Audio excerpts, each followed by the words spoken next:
Hablaremos esta noche de Felipe VI, rey de Francia, que fue aquel que se enfrentó con Eduardo III, el rey de Inglaterra, en la Guerra de los 100 años. Eduardo III consideraba que él mismo era sucesor de la corona francesa y tenía razón. Ciertamente. Tenía razón porque era hijo de la hija de Felipe IV, el hermoso, rey de Francia. Rey de Francia. Algún día contaremos cómo fue todo esto. Recordemos que desde 1066 los normandos habían ingresado a las Islas Británicas y las dinastías eran francesas necesariamente. Y las dinastías inglesas hablaban francés. Pero bueno, no importa. Onisua. En 1339, después de la euforia de una primera victoria, los ingleses anunciaron que invadirían Francia con un gran ejército. El rey Felipe VI de Francia se aterrorizó y empezó a organizar la invasión a Inglaterra. Y cometió toda clase de errores. El primero fue uno del cual todavía se habla.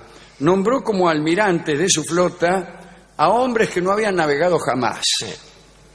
Además, por olvido o por orgullo, desdeñó las informaciones que tenía acerca de la armada inglesa y empleó métodos de guerra franceses que eran muy viejos en aquel entonces, a diferencia del ejército inglés que se había organizado. Efectivamente, desde hacía ya tiempo los reyes de Inglaterra habían establecido, por ejemplo, un servicio militar obligatorio al que estaban sometidos los hombres desde los 16 hasta los 60. Está bien. Cuando salga el servicio militar me caso. En Francia, por el contrario, no había un ejército organizado, sino solo caballeros, cuyo ideal era combatir con valentía a condición de que nadie los mandara. La idea de una disciplina parecida a la de los ingleses los hacía reír.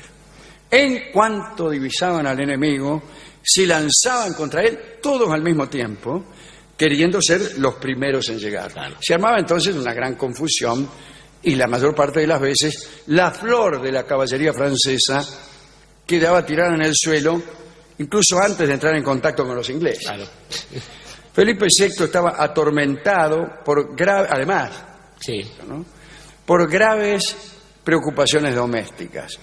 Su esposa, Juana de Borgoña, era la principal responsable de estos tormentos. Era enérgica, mala, amarga, fea e insoportable. Me parece que la conozco. Me caso ya mismo. Su crueldad era tan grande que, según parece, hacía morir sin piedad a todos los que odiaba. Y el rey tenía que dedicar gran parte de su tiempo a impedir que su mujer cometiera crímenes, así como se lo digo. No estoy haciendo una metáfora, no. La reina, por ejemplo, detestaba a un caballero que era uno de los preferidos del rey, se llamaba Bertrand. Un día falsificó, porque lo tenía entre ojos al tipo, una orden real en la que se indicaba al preboste de París que condujera al señor Bertrand para ser colgado. Para completar el engaño, se apoderó del sello real y lo estampó en el documento. Bien. El funcionario, que era amigo de Bertrand también, se entristeció mucho el preboste al recibir aquella orden. Entonces fue hasta lo de Bertrand y le comentó que iban a matarlo. Le dijo: mire, Bertrand, no lo vaya a tomar a mal, pero lo van a ahorcar. El rey mandó a ahorcarlo. Bertrand entonces pidió permiso para ver al rey antes de que se concretara la pena. Dijo que quería por lo menos saber por qué lo iban a colgar. Bueno, al rato Bertrand llegó al Louvre y Felipe lo recibió. Y le preguntó amablemente qué quería tan temprano. Y Bertrand dijo: Majestad, cuando uno va a morir, procura levantarse a estas horas. Y dio al rey la carta que el preboste había recibido, la carta que había falsificado Juana. Felipe, el rey, palideció y pidió disculpas. En momentos en que se había detonado la guerra, Felipe debió solucionar 8 de estos asuntos. Uno más cuento. En una oportunidad, Juana trató de matar al obispo de Beauvais, Pero esta vez el procedimiento fue distinto. El obispo era huésped de Felipe. Y viene Juan y dice, ay, mis damas y yo os hemos preparado un baño. Y el obispo pensó, desconfió. Pues ya la conocía, claro. Juan. Entonces habló con el hijo mayor del rey, Juan. Y con toda franqueza le participó sus temores. Mirá, dice, acá tu mamá me preparó un baño, pero tengo miedo de meterme porque anda a saber qué me puso. Entonces, el hijo, que ya estaba acostumbrado también a que la madre quería matarlos a todos. Sí. No, dice, pará, vení.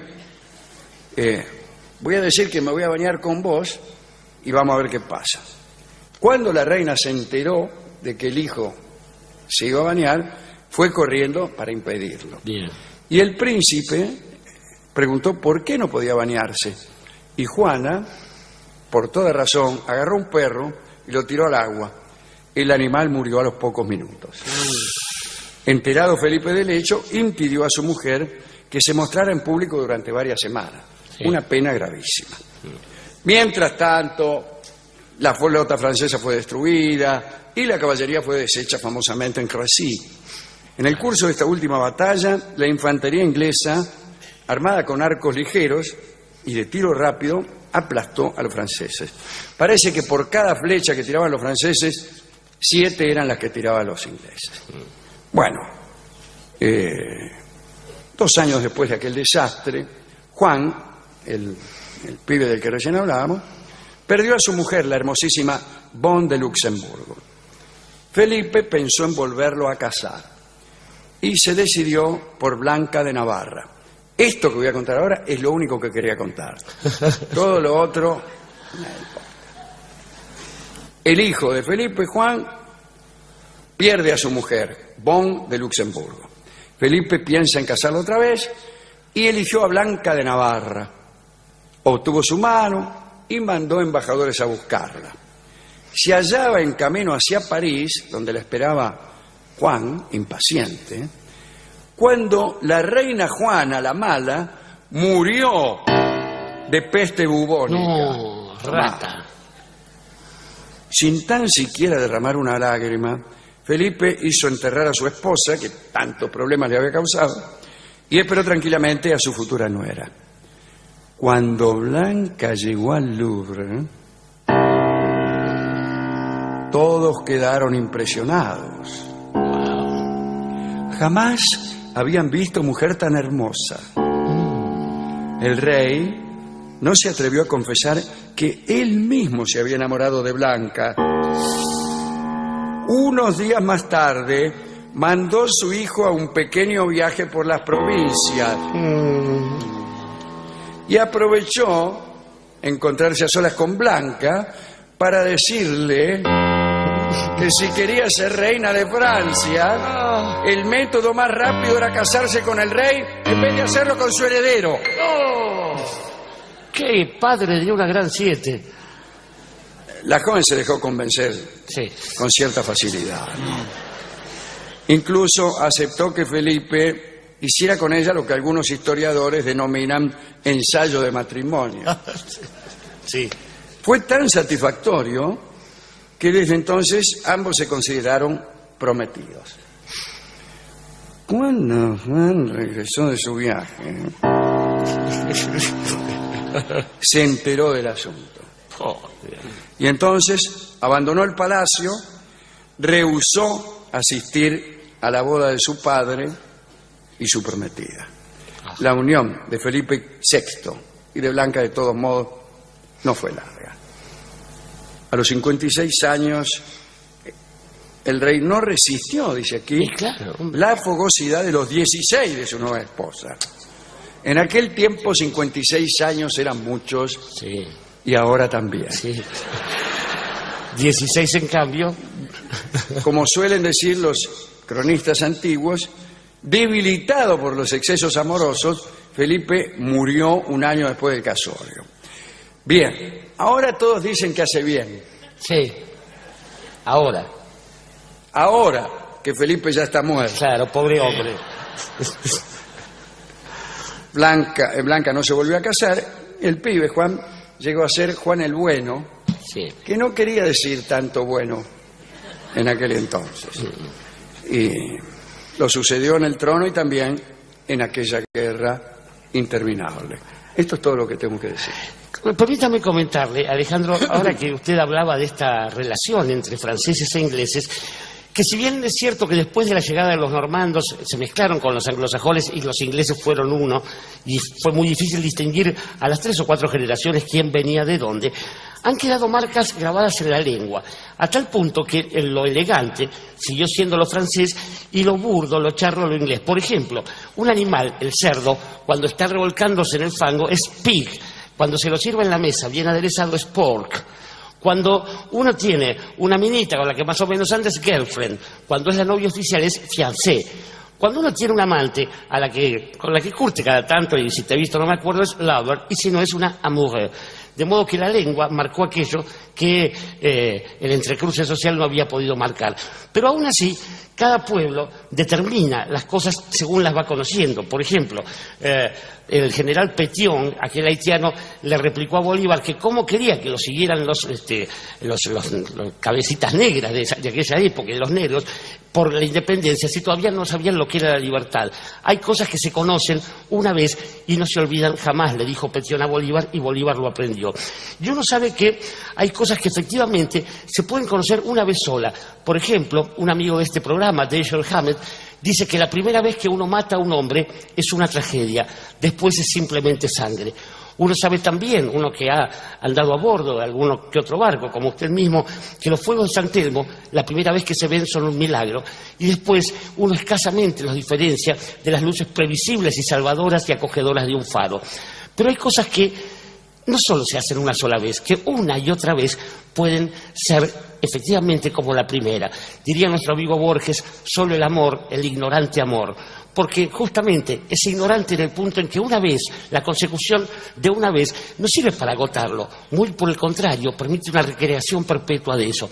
Por eso, queridos amigos y amigas, cuando escuchen que alguien va a iniciar una historia, tengan cuidado con lo que viene, no importa lo que sea esa primera frase, aun cuando diga, me enamoré una vez. Y me enamoré